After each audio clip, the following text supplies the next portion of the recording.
l'officier fait un appel pour dire que nous allons sur Verdun. La peur s'emparer de nous quand le mot Verdun fait prononcer.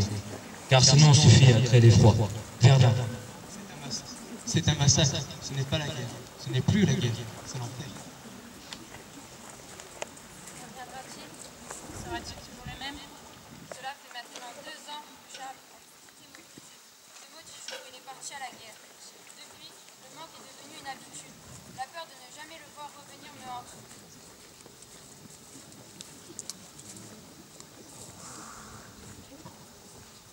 C'est enfin l'heure du festin. Dans notre gamelle, du ratin, avec seulement un médiocre bout de pain. Les bons repas de ma chère Marie me semblent tellement loin, et pourtant, nous l'avons réjoui de pouvoir répondre aux cris de nos estomacs. Je suis exténué, j'ai faim, j'ai froid, et je me sens terriblement mal. Maintenant, je me sens seule face à notre fils. Je ne sais plus quoi lui dire. Je lui manque tellement.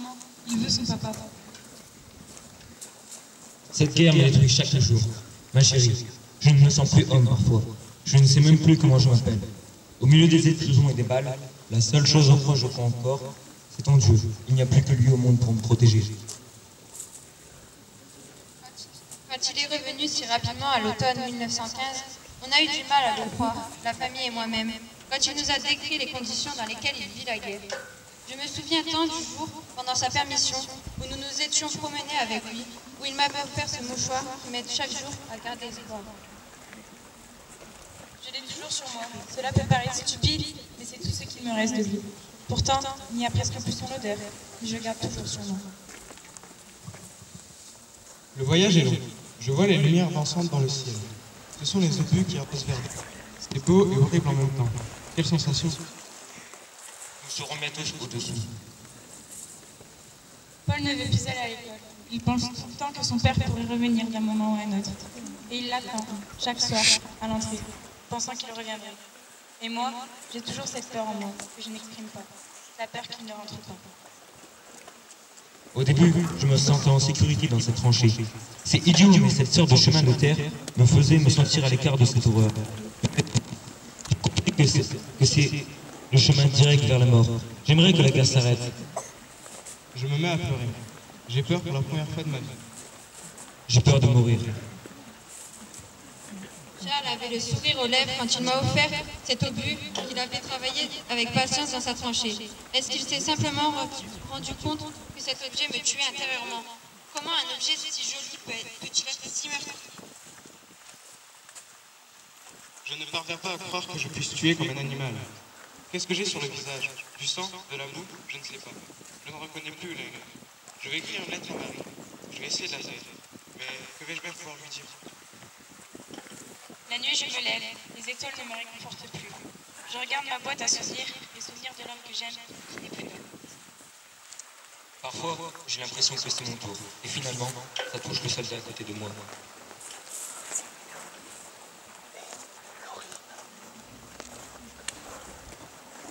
Paul me demande souvent à quoi ressemble son père, car avec le temps et son jeune âge, il oublie petit à petit son visage. Mais ça devient de plus en plus difficile, car en moi aussi s'estompe ses traits. Est-ce que je deviens fou? J'en sais rien. Pourquoi? Pourquoi on subit ça? Pourquoi? Ah, ce coup de sifflet. C'est comme si le démon venait nous chercher pour tuer. Toujours tuer et survivre. J'ai peur que la vie devienne comme dans tous ces cauchemars que je fais. Je ne dors plus la nuit. Je veux que tu reviennes, Charles. Quand l'officier dit « baïonnette à canon », on sait que la mort va arriver, qu'elle va venir cueillir au fond de cette crête. L'officier fait entendre son sifflet. On monte à la mort. J'ai si peur qu'un jour le facteur me donne tes papiers et toutes ces pauvres choses qui t'appartenaient. Je reçus une lettre de Marie, mais je ne l'ai pas lue tout de suite. Pour ne pas dépenser toute ma joie. Quand je vois dans le village le nombre d'hommes déjà morts, le nombre de veufs, le nombre d'orphelins. Le seul moment de réconfort, c'est le soir, avant d'essayer de trouver le sommeil. Je regarde les étoiles entre les fusées éclairantes et je pense à vous. Je vais survivre et revoir ma femme et mon enfant. J'en suis sûr. Ils me bénissent et me protègent. J'ai du mal à ne pas verser de larmes quand je vois Paul jouer avec l'obus que tu m'as offert l'année dernière. Il joue avec cette chose monstrueuse qui pourrait tuer son père. Cette photo et cette lettre de toi me sont tellement chères que j'ai l'impression que j'ai un morceau de vie et d'espoir dans ma poche. C'est tellement réconfortant, mais est-ce que je peux dire que ça m'encourage? M'encourage à quoi après tout? À tuer des pauvres hommes avec une famille comme moi? Notre ancienne vie me manque, ton odeur me manque, ton visage me manque, tes mains me manquent. Même la nature est ruinée, comme moi. J'ai l'impression que tout s'aggrave, surtout ici à Vada. Le bruit et la peur sont permanents. Je me sens de plus en plus seule, mais je garde espoir. Espoir qu'un jour il revienne. Il me manque tellement. Mes poumons qui respiraient pour toi respirent maintenant les gaz qui vont me délivrer. Ce cœur qui battait pour toi ne sera peut-être plus là, et tu ne le sais pas.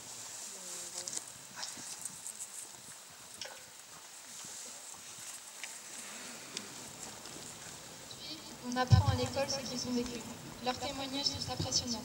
C'est comme un message pour nous dire, tu vois ces gens-là, ils n'ont pas survécu, mais on les remercie pour leur courage et leur force. Il y a des moments, j'essaie de me mettre à leur place, mais c'est difficile.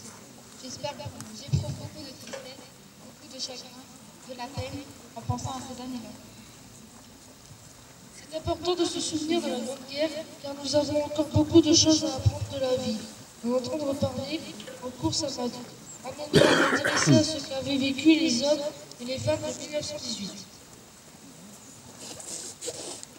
Pour moi, qui vis dans un certain confort, et encore plus pour les générations futures, cela me paraît invraisemblable d'imaginer la vie des poilus durant ces 4 années de guerre, dans la boue, le froid, la faim et la peur. Je me demande comment on peut supporter de telles conditions de vie, sans hygiène, avec les poux, les rats, la boue, le sang et tous les cadavres partout. Ce qui me choque, c'est que les soldats espéraient être blessés pour pouvoir échapper à la guerre, pour pouvoir retrouver leur famille. J'espère ne jamais connaître le bruit des obus et des bombardements. Le pire, c'est peut-être de laisser sa famille derrière soi, sans savoir si on les reverra un jour. Ou alors, c'est de voir ses camarades de tranchée mourir, en se demandant quand ce sera nous. À la place de ces soldats, français ou allemands, je ne sais pas si je serais resté me battre ou bien si je me serais enfui, pour savoir. Moi, je n'ai pas encore fondé de famille, mais je n'aimerais pas subir ce qu'ils ont vécu. C'est-à-dire la destruction totale des villages, des paysages, des gens, des familles, des rêves. Il y a eu beaucoup trop de morts, beaucoup trop de veuves, beaucoup trop d'orphelins. C'est pour cela que nous devons commémorer cette guerre. C'est une façon de dire merci. Merci car ils se sont battus pour notre pays. J'ai une pensée émue pour tous ces jeunes qui se sont battus contre d'autres jeunes de leur âge et dire qu'ils croyaient tous être avancés pour fêter Noël en famille. Je trouve que c'est important de se souvenir de ces femmes car elles ont travaillé dur à la place des hommes, à la place des animaux, toutes seules. Malgré ce qu'ils ont vécu, les soldats qui sont revenus m'ont appris le pardon, la tolérance et ont su me donner espoir dans un avenir meilleur. Aujourd'hui, en 2016, la vie est plus calme, même si malheureusement il y a encore des guerres ailleurs dans le monde. Nous avons la chance de ne plus connaître la guerre et de ne pas avoir peur de mourir à chaque seconde. Aujourd'hui, en 2016, les Allemands ne sont plus nos ennemis. Heureusement. Nous, les jeunes de 2016, ne voulons pas qu'une telle guerre recommence. Être ici tous ensemble aujourd'hui, c'est une façon de leur dire non, les jeunes de 2016 ne vous ont pas oubliés. Grâce à eux, nous sommes tous unis pour dire que nous ne voulons plus jamais de guerre.